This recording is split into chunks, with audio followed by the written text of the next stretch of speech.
আমার থেকে ৩ বছরের ছোট একটা ছেলের সাথে বাবা আমায় বিয়ে দিয়েছিলেন ২ বছর আগে। ছেলেটা হয়তো আমাকে মানতে পারেনি, তাই বিয়ের আসরেই আমায় ফেলে চলে গিয়েছিল। ইমতাহা দীর্ঘশ্বাস নিয়ে এই কথাগুলো বলছিল তার পাশে থাকা নবনী নামক মেয়েটাকে, যার সাথে এইমাত্র পরিচয় হয়েছে তার। তাও একটা বড় কোম্পানিতে ইন্টারভিউ দিতে এসে। ইমতাহা একা একা ওয়েটিং রুমে বসে বোর হচ্ছিল। একা বললে ভুল হবে, চারিদিকে তখন মানুষের গিজগিজ করছে। কিন্তু সে অস্বস্তি নিয়ে এক কোণায় বসে আছে। তখনই নবনী নামক মেয়েটা এসে তার সাথে কথা বলতে শুরু করে দেয়া। নানান কথার মাঝে ইমতাহা তার জীবনের সবথেকে বড় কথাটাও তাকে বলে ফেলে। ইমতাহার কথাগুলো শুনে নবনী মুহূর্তকাল স্তব্ধ হয়ে রইল। চারপাশের মানুষের কোলাহল, ইন্টারভিউ দিতে আসা প্রার্থীদের ফাইলপত্রের খসখসানি, সব যেন নিমেষেই ঝাপসা হয়ে গেল। নবনী আলতো করে ইমতাহার কাঁধে হাত রাখল। সহানুভূতি নয়, বরং এক ধরনের সাহচর্য দেওয়ার চেষ্টা। সে মৃদুস্বরে বলল, বিয়ের আসরে ফেলে চলে গিয়েছিলেন? তার মানে সেই মানুষটাকে আপনি আর দেখেননি? না, দেখিনি। লোকলজ্জার ভয়ে বাবা খুব দ্রুত বিয়েটা দিতে চেয়েছিলেন। ছোট ছেলে, হয়তো ওরও অনেক স্বপ্ন ছিল। কিন্তু আমার জেদ আর ওর নীরবতা, সবটা মিলে একটা বিশ্রী পরিস্থিতির সৃষ্টি হয়েছিল। লাল বেনারসি পরে আমি যখন আয়নার সামনে বসে কাঁদছিলাম, ঠিক তখনই খবর এল ছেলেটা নাকি কোথায় চলে গিয়েছে। ইমতাহা এক মুহূর্ত থামল। তারপর আবার বলতে শুরু করল, সবাই সেদিন আমাকেই দোষ দিয়েছিল। বলেছিল আমি হয়তো আগে থেকেই ওকে ভয় দেখিয়েছিলাম। আজ ৩ বছর হয়ে গেল নবনী। আমি নিজেকে গুছিয়ে নিয়েছি, পড়ালেখা শেষ করেছি, আজ এখানে ইন্টারভিউ দিতে এসেছি নিজের পায়ে দাঁড়াতে। কিন্তু ওই একটা রাত আমার পুরো জীবনটা বদলে দিয়েছিল। সে ফিরে এলে তাকে মেনে নিবেন? ইমতাহা একটু চুপ থেকে ইমতাহা ম্লান হেসে উত্তর দিল, মেনে নেওয়া? নবনী, সেই রাতে যখন সানাইয়ের শব্দগুলো আর্তনাদের রূপ নিয়েছিল, তখনই আমার মনের ভেতরকার সবটা আবেগ পাথর হয়ে গিয়েছিল। সমাজ আমাকে পরিত্যক্তা তকমা দিয়েছিল, আমার বাবার মাথা নিচু হয়েছিল। আমি কি তাকে মেনে নেওয়ার কথা ভাবার বিলাসিতা করতে পারি? যদি সে ফিরে আসে, তবে তাকে মেনে নেওয়ার জন্য নয়, বরং তাকে একটা প্রশ্ন করার জন্য আমি তার সামনে দাঁড়াব। কেন সেদিন সে কাপুরুষের মতো পালিয়েছিল? আমার আপত্তি ছিল ঠিকই, কিন্তু সে তো পারত বড়দের সামনে দাঁড়িয়ে সবটা রুখে দিতে। আমাকে একা ওই অগ্নিকুণ্ডে ফেলে যাওয়ার অধিকার তাকে কে দিয়েছিল? নবনী হতভাগ হয়ে গেল। সত্যি বলতে, এই কথার ভিড়ে সে কিছুই বলতে পারল না। ইমতাহার প্রত্যেকটা কথা সত্যি। নবনী কিছু একটা বলতে চাইল, কিন্তু ঠিক সেই মুহূর্তে ওয়েটিং রুমের লাউডস্পিকারে একটা ঘোষণা বেজে উঠল। ইমতাহার ডাক পড়েছে।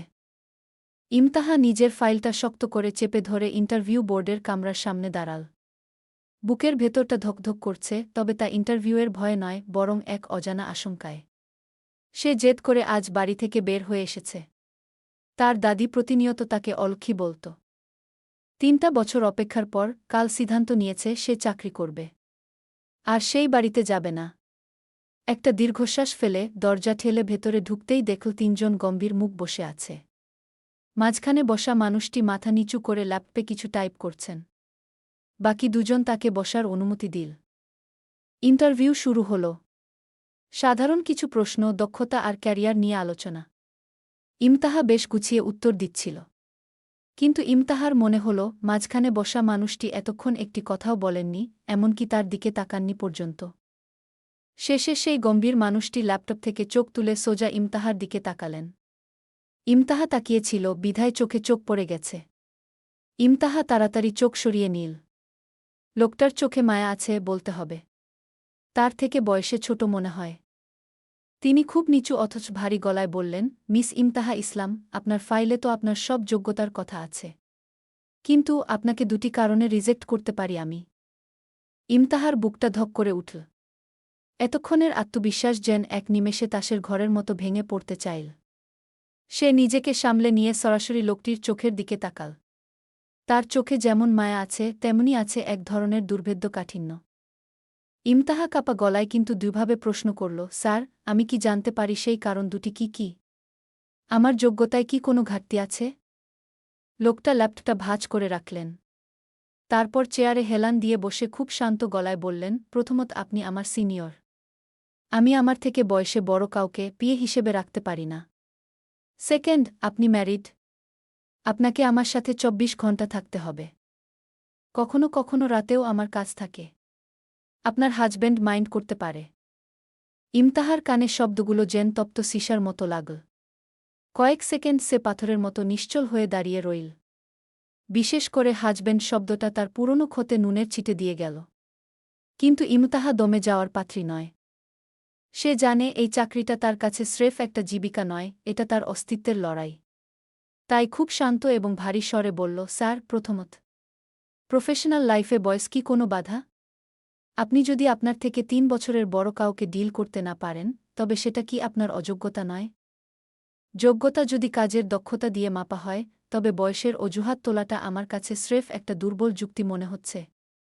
লোকটা ভুরু কুঁচকে ইমতাহার কথাগুলো শুনছিলেন। ইমতাহা থামল না, সে দ্বিতীয় কারণটির উত্তর দেওয়ার জন্য গলার স্বর আরও দ্বি করল। আর দ্বিতীয়ত, আপনি ম্যারিড হওয়ার যে কারণটি দেখালেন সেটি ভুল। আমার হাজব্যান্ড নেই, স্যার। মারা গেছে। রুমে এক পিনপতন নীরবতা নেমে এল। বাকি দুই ইন্টারভিউয়ার অস্বস্তিতে এদিক ওদিক তাকাতে লাগলেন। মেহরাজ জাইন এবার চেয়ার থেকে উঠে দাঁড়ালেন। তিনি ইমতাহার খুব কাছে এসে দাঁড়ালেন। তার দীর্ঘদেহী অবয়বের সামনে ইমতাহা বেশ ছোট দেখাচ্ছিল, কিন্তু ইমতাহার দৃষ্টি ছিল অটল। অনিতপ্ত স্বরে বলল, গ্রেট। আমি তো আপনাকে পরীক্ষা করছিলাম। আপনার হাজব্যান্ড মারা গেছে শুনে খুব ভালো লাগল। কালকে থেকে আপনি মেহরাজ জাইন, পার্সোনাল অ্যাসিস্ট্যান্ট হিসেবে এই কোম্পানিতে জব পেয়ে গিয়েছেন। ইমতাহা বিস্ময়ে স্তব্ধ হয়ে তাকিয়ে রইল। মানুষটা বলে কি? কারো স্বামী মারা যাওয়ার খবরে কেউ এভাবে খুব ভালো লাগল বলতে পারে? ইমতাহার মনে হল এই মেহরাজ জাইন মানুষটা যতটা শান্ত তার চেয়েও বেশি নিষ্ঠুর।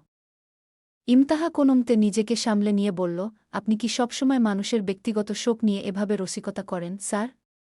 মেহরাজ জাইন তার টেবিলের উপর রাখা ফাইলটা টেনে নিলেন। তার ঠোঁটের কোণে এক চিলতে বাঁকা হাসি। তিনি খুব নিচু স্বরে বললেন, আমি রসিকতা করছি না, মিস ইমতাহা। আমি বাস্তববাদী। আপনার কোনো পারিবারিক পিছুটান নেই, এর মানে আপনি আপনার কাজের প্রতি শতভাগ মনোযোগী হতে পারবেন। আমার দরকার এমন একজন কর্মীকে যার দিনরাত বলতে কিছু থাকবে না। আপনার তথাকথিত স্বামী জীবিত থাকলে হয়তো তিনি ঝামেলা করতেন, তাই আপনার এই একা হওয়াটা আমার কোম্পানির জন্য ভালো।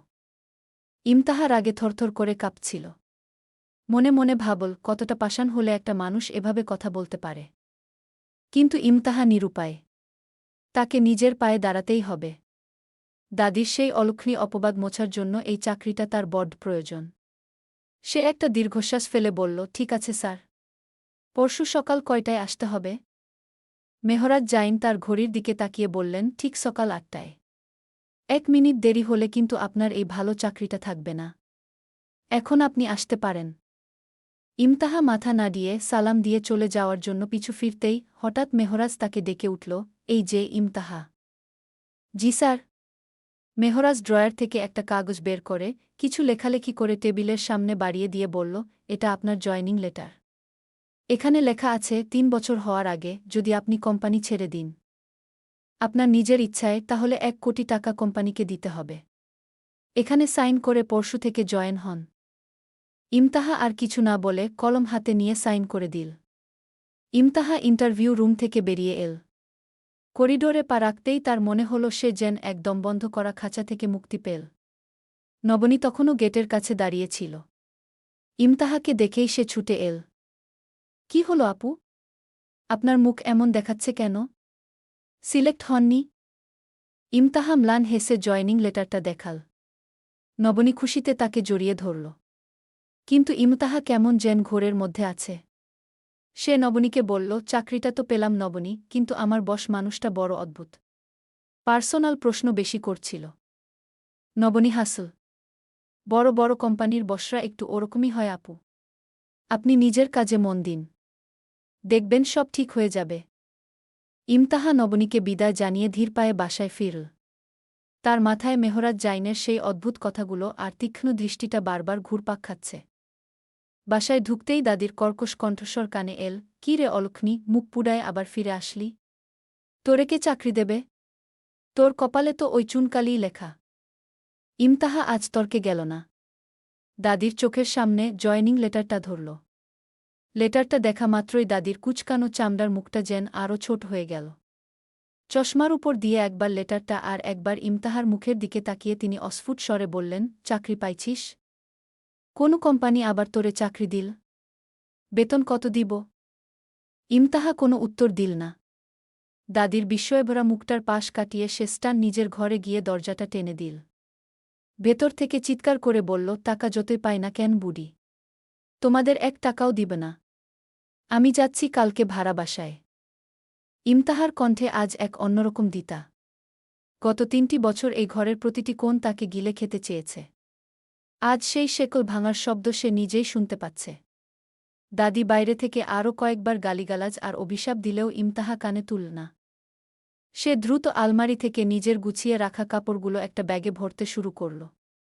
তার নিজের বলতে খুব বেশি কিছু নেই, তবে যেটুকু আছে তা নিয়েই সে এই অলক্ষণী অপবাদের ঘর থেকে মুক্তি পেতে চায়। কাল তার বান্ধবী সিনথিয়ার সাথে বাসা দেখতে যাবে। রাতের মধ্যে বাড়ি ছাড়বে। বাইরে থেকে তার মা ডাকছে খাবারের জন্য। আজকেই হয়তো তাদের সাথে শেষ ডিনার। সে জানে তার বাবা তাকে অনেক ভালোবাসে। কিন্তু সে এখন তার বাবাকে ভালোবাসলেও আগের মতো না। তার এই মানুষ উপর এক আকাশ অভিমান। আর ওই লোকটার উপর এক সমুদ্র ঘৃণা। 1 ঘণ্টা ধরে রাস্তায় দাঁড়িয়ে আছে ইমতাহা। রোদের আলোয় তার জামা ভিজে চিপচিপ করছে। আজ সে আর সিনথিয়া বাসা দেখতে যাবে। ইমতাহার বিরক্তি এখন চরমে। সিনথিয়া মেয়েটার কোনো ঠিকঠিকানা নেই। কাল রাতে ডিনারের সময় বাবা মায়ের সাথে কথা কাটাকাটিতে তার মাথা এমনিতেই ধরে আছে, তার উপর এই কাঠফাটা রোদে দাঁড়িয়ে থাকা জেন মরার উপর খাড়ার ঘা। বাসা বদলানোর জেদটা কালই দাদির সামনে করে এসেছে। ওই বাড়িতে এক মুহূর্ত টেকা মানে নিজের আত্মসম্মানকে আরও একবার বলি দেওয়া। কিন্তু সিনথিয়া কোথায়? তার ফোনটাও বন্ধ। ইমতাহা রুমাল দিয়ে মাথার ঘাম মুছে একটা বড় গাছের নিচে দাঁড়াল। তখনই কোথা থেকে একটা মেয়ে দৌড়ে এসে তার সামনে হাঁটুতে ভর দিয়ে হাঁপাতে লাগল। এটাই সিনথিয়া। ইমতাহা বুকে হাত বেঁধে দাঁড়ায়। সিনথিয়া নিজেকে সামলে হাসি হাসি মুখ করে আওড়ায়, উফ তাহা, তুই জাস্ট ভাবতেও পারবি না আমার সাথে কি হয়েছে। তুই তো এখানে রোদে দাঁড়িয়ে ঘামছিস, আর আমার তো মনে হচ্ছিল আমি জীবনের সবথেকে বড় থ্রিলার মুভি শ্যুট করে আসলাম। ইমতাহা বিরক্তিমাখা চোখে চেয়ে বলল, থ্রিলার মুভি পরে শুনব সিনথি। তুই 1 ঘণ্টা লেট। আর তোর ফোন কেন বন্ধ ছিল? আমি তো ভাবলাম তুই হয়তো বাসা দেখার কথা ভুলে গিয়েছিস। সিনথিয়া একটা অপরাধী হাসি দিয়ে নিজের ফোনটা ব্যাগ থেকে বের করে দেখাল। আরে না রে, ভুলিনি। ফোনের চার্জ শেষ হয়ে সুইচ অফ হয়ে গিয়েছিল। আর রিকশা পাচ্ছিলাম না, শেষমেশ দৌড়ে আসতে হয়েছে। কিন্তু শোন, একটা সুখবর আছে। যে বাসাটা আমি তোকে দেখাব ভাবছিলাম, ওটা ক্যান্সেল। ইমতাহা ভ্রু কুঁচকে তাকাল, ক্যান্সেল মানে? আমি এমনিতেই কালকের জেদে আজই বের হতে চাইছি, আর তুই বলছিস ক্যান্সেল? আরে শান্ত হ। ওটা ক্যান্সেল হয়েছে কারণ তার চেয়েও 10 গুণ ভালো একটা বাসার হদিস পেয়েছি। এলাকাটা একদম শান্ত, আর বাড়ির মালিকও খুব ভালো। সবচেয়ে বড় কথা, তোর অফিসের খুব কাছে। আমার আন্টির বাসা। এই বাসাটা তোর জন্য পারফেক্ট। ইমতাহা একটু স্বস্তি পেল। যাক, সে তো ভেবেছিল আজ তাকে রাস্তায় রাত কাটাতে হবে। আর এইসব কিছুর মধ্যে একটা জিনিস ভালো, যে বাসাটা কোম্পানির কাছাকাছি, তার রিক্সা ভাড়ার টাকাও বেঁচে যাবে। সিনথিয়া ইমতাহার হাত ধরে টেনে রাস্তার ওপাশে দাঁড়ানো একটা রিকশায় তুল। ইমতাহা সিটে বসে ব্যাগটা কোলের উপর রেখে একটা লম্বা স্বস্তির শ্বাস নিল। রোদে পোড়া চামড়াটা যেন একটু শীতল বাতাসের ছোঁয়া পেয়ে শান্ত হতে শুরু করেছে। রিকশা চলতে শুরু করলে সিনথিয়া ইমতাহার দিকে তাকিয়ে বেশ উৎসাহের সাথে বলতে লাগল, জানি তুই মেজাজ গরম করে আছিস, কিন্তু বাসাটা দেখলে তোর সব রাগ পানি হয়ে যাবে রে তাহা। দোতলার একটা সুন্দর ছোট ফ্ল্যাট। সবথেকে বড় আকর্ষণ কি জানিস? ওই বাড়ির ব্যালকনি থেকে সোজা একটা রাজপ্রাসাদের মতো বাড়ি আছে। ওই বাড়ির বাইরে একটা বিশাল বড় বাগানবিলাস ফুলের গাছ আছে। তোর প্রিয় ফুল, তাই না? হ্যাঁ, বাগানবিলাস ফুল তার ভীষণ পছন্দ। তাই তো 3 বছর আগে তার বিয়ের প্যান্ডেলটাও এই ফুলে সাজানো হয়েছিল। সে দীর্ঘশ্বাস চেপে বলল, ভাড়ার টাকাটা তো কম হবে তো সিনথি? আমার তো সবে নতুন চাকরি। হাতে কিন্তু একদমই টাকা নেই। সিনথিয়া চোখ টিপে বলল, আরে তুই তো আমার নিজের ছোট বোনের মতো। আন্টিকে বলে সব ম্যানেজ করে রেখেছি। অ্যাডভান্স দিতে হবে না। রিকশা যখন গলি পেরিয়ে একটা শান্ত আবাসিক এলাকায় ঢুকল, ইমতাহা দেখল চারিদিকের কোলাহল হঠাৎ করেই অনেকটা কমে এসেছে। সারিবদ্ধ গাছের ছায়ায় ঘেরা রাস্তা। রিকশাটা একটা তিনতলা বাড়ির সামনে এসে থামল। বাড়ির গেইটে নীল রঙের লতাপাতার কাজ। তার ঠিক সইসি একটা বড় বাড়ি। সিনথিয়া ঠিকই বলেছিল, রাজপ্রাসাদ থেকে কম কিছু না। কিন্তু তার থেকে আকর্ষণীয় বাগানবিলাস ফুলের গাছটা। বিশাল বর গাছের নিচে হাজারো ফুল ছড়িয়ে ছিটিয়ে আছে। ইমতাহা অপলক দৃষ্টিতে তাকিয়ে রইল সেই গাছটার দিকে। কি অদ্ভুত মায়া ফুলগুলোর রঙে! গোলাপি আর বেগুনি রঙের আস্তরণ যেন মাটির ধুলোবালিকেও আড়াল করে দিয়েছে। ঝরঝরে একশলা বৃষ্টি হলে হয়তো এই সৌন্দর্য আরও কয়েক গুণ বেড়ে যেত। সিনথিয়া রিকশা ভাড়া চুকিয়ে ইমতাহার হাত ধরে ঝাঁকানি দিল। কি রে, বাড়ির দিকে না তাকিয়ে ওদিকে রাজপ্রাসাদ দেখছিস কেন? ওটা বড়লোকসের বাড়ি। ইমতাহা একটু লজ্জা পেয়ে দৃষ্টি সরিয়ে নিল। আসলেই তো পরের বাড়ির দিকে ওভাবে তাকিয়ে থাকাটা অভদ্রতা। কিন্তু ওই ফুলগুলো যেন ওকে চুম্বকের মতো টানছিল। সে সিনথিয়ার পিছু পিছু বাড়ির ভেতরে ঢুকল। দোতলার ফ্ল্যাটটা ছোট কিন্তু ছিমছাম। ঠিক যেমনটা সে চেয়েছিল। সিনথিয়া আলমারি আর জানালার পর্দাগুলো টেনে দিতে দিতে বলল, দেখ তাহা, এই জানালাটা দিয়ে তাকালে তুই ওই বাগানবিলাস গাছটা আর রাজপ্রাসাদের অনেকটা অংশ দেখতে পাবি। তোর মন ভালো করার জন্য এর চেয়ে ভালো ভিউ আর হয় না। ইমতাহা এক পলক সেই দিকে তাকিয়ে মাথা নাড়াল। কিছুক্ষণ পর একটা মধ্যে বয়স্ক মহিলা আসল।